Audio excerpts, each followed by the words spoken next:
What up? It's your boy Wall Street hitting your line today because that's what I do. And today I want to talk about a member of the Golden State Warriors because he is a problem, ladies and gentlemen. That man is Quinten Post because he has given the Warriors a new dimension of their offense that they did not see before. And he's contributing on defense too, but he's definitely an offensive threat in a very particular manner. But let's go back to the beginning, right? So Quinten Post is a 24-year-old, about to turn 25, rookie, originally from Amsterdam in the Netherlands, but went to Mississippi State and finished at Boston College. During his college career, was drafted with the 52nd overall pick by the Warriors in this past year's draft, and he made his NBA debut on December 27th, 2024. So he has played 22 games so far this season, 8.6 points per game, 3.8 rebounds, and 1.5 assists. And the reason why I say that this guy is a problem is because the last two games specifically, so last night against the Philadelphia 76ers, the Warriors did wind up losing, but Quinten Post shot 4 for 9 from 3, had a block, 9 rebounds, 16 points on the night. Game before that, at Orlando, the game where Steph Curry had 56 points, Quinten Post had 18 points, a block, 5 rebounds, and also went 7 for 9 from the field, 2 for 4 from three-point range. So this dude is a very reliable scorer. He's 7 feet tall. He has a very high release on his jump shot.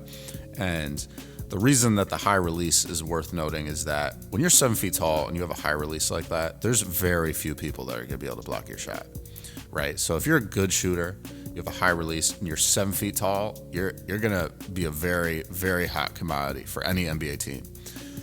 So Quinten Post is just adding something that like they don't get with Draymond Green or Kevon Looney or Trayce Jackson-Davis, where none of them are really shooters at all, right? And Quinten Post is definitely a shooter. I would say that's probably one of the top 3 strongest aspects of his game, if not the strongest aspect of his game.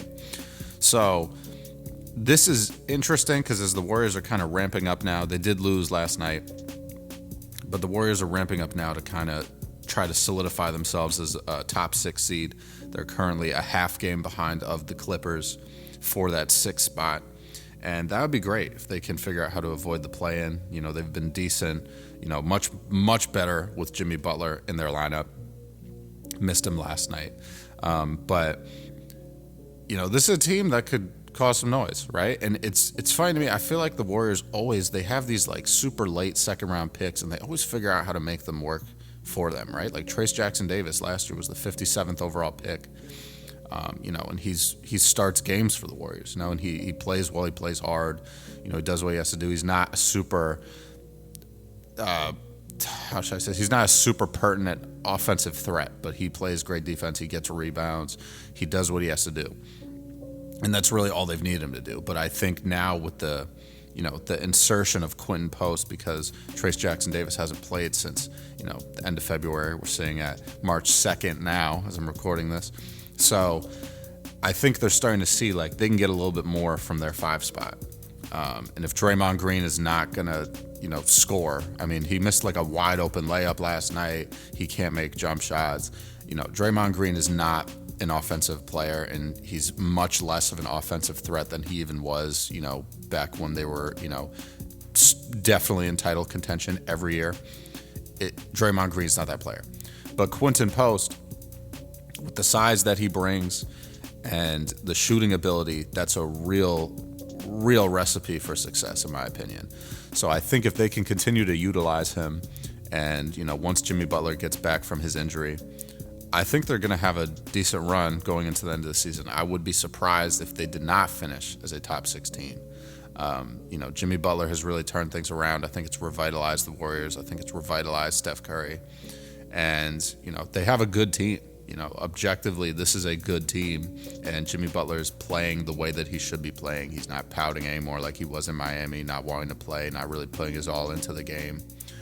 He's not doing that anymore. He's putting his all into the game. You can see it on the court. He wants to win. And if anybody can lead a team that's not in the top 3 seeds of a conference, if anyone can lead a team like that into the promised land, getting to the conference finals and then the finals, it's Jimmy Butler and Steph Curry, without a doubt. So I have a lot of faith that this team, has the potential to mix it up once they get into the playoffs. It's just a matter of, you want to be in the playoffs. You don't want to have to deal with the play-in. You want those extra days of rest, especially with, your guys being injured here and there, especially Jimmy. You really want that extra rest so you can get into the playoffs and make a run in a series, where you have 4 to 7 games to really mess around and figure out what's going on, as opposed to just one game where it's you're in or you're out in the play-in, right? So Quinten Post, man, is a problem. He's a real problem, and he's going to continue to get better. I mean, he's an older rookie, and this is the thing I always say, is that NBA teams are always so scared that they're not drafting the dude that's 19. They're drafting the dude that's 23, so he's just going to be, out of the league in 2 years. Like, that's not how it works. Sometimes those guys are way more ready to contribute because they're more mature physically and mentally, right? And they've just been playing basketball for longer because they've lived longer, right? It's very simple from that perspective. I understand it on a potential standpoint, but at the end of the day, a 24-year-old is still going to have potential. He just might hit his potential later on, than a guy who's 19 coming into the league, right? Maybe this dude hits his prime at 31 or 32 as opposed to a dude that's hitting his prime at 26 because he entered the league when he was 18 or 19 years old, right? So Quinten Post is a great example of why you should just pick based on talent. And obviously there's different factors that go into it. You need to know if dudes are going to, be injury prone, what their health is like, what their athleticism is like, all of those things, right? But if the dude has talent and the 19-year-old doesn't have the talent, do yourself the favor and pick the 24-year-old. I'm just saying, it's just, why pass up on talent because you want to be like, oh, he's too old? Man, basketball is a contact sport, but there's dudes playing into their 40s. You see LeBron playing into his 40s, playing at a super high level, and that's LeBron, but it doesn't mean that other people can't play at a decently high level, as they grow older. So Quinten Post, super happy with what I'm seeing from this guy, the Postman for sure, and he's going to keep doing his thing, man. The Warriors are good at finding talent in the second round. Draymond Green was a second-round pick way back when, so this team's going to be exciting. I'm excited to see what happens, but I want to know what you guys think, man. Have you gotten to watch a lot of Quinten Post's games? I want to know what you think about the Postman. Do you think this guy is going to be a problem in the league? Do you think he's going to be what the Warriors need as they try to make this deep playoff run this season with Jimmy Butler? I want to know, so please leave some comments down below. Let me know what it is.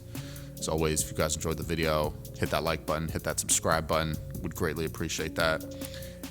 And as always, man, stay safe, handle business, stand on business. Peace.